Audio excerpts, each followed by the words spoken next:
One thing that I am trying to get at in the books, a political aspect, if you would, is to kind of show that this stuff is hard. I mean, I think an awful lot of fantasy, and even some great fantasy, falls into the mistake of assuming that the good man will be a good king.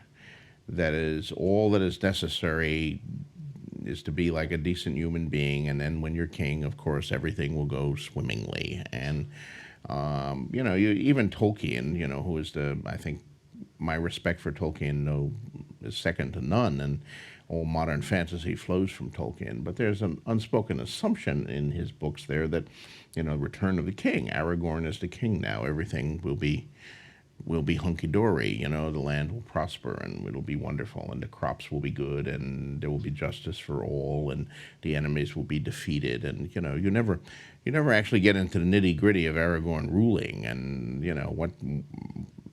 what is his tax policy, and how does he feel about crop rotation, and how does he handle land disputes between two nobles, both of whom think that they should have this particular village, so they take turns burning it down in order to establish this claim. These are the hard parts of ruling, and be it in the Middle Ages or now. And of course, it's not enough to be a good man to be an effective ruler, and it never has been.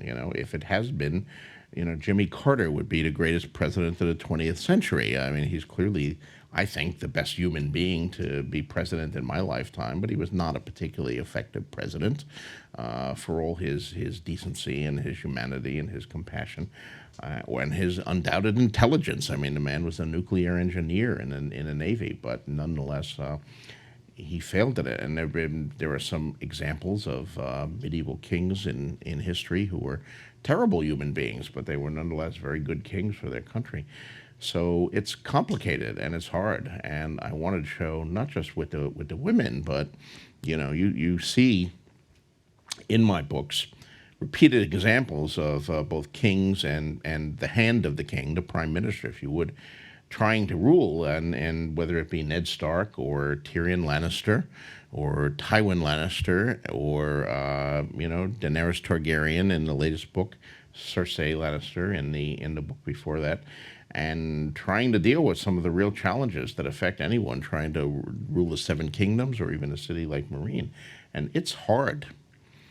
We can all read these books or look at history and say, oh, so-and-so was stupid, they made a lot of mistakes. Look at all these stupid mistakes they make. But these kind of mistakes are always much more apparent in hindsight than when you're actually kind of faced with the decision about, my God, what would I do in this situation? How do I resolve the thing? Do I do the moral thing, but what about the political consequences of the moral thing? Do I do the pragmatic, cynical thing and just kind of screw the people who are screwed by it? I mean, it's hard, and I want to get to all of that, and be it a male ruler or a woman's ruler.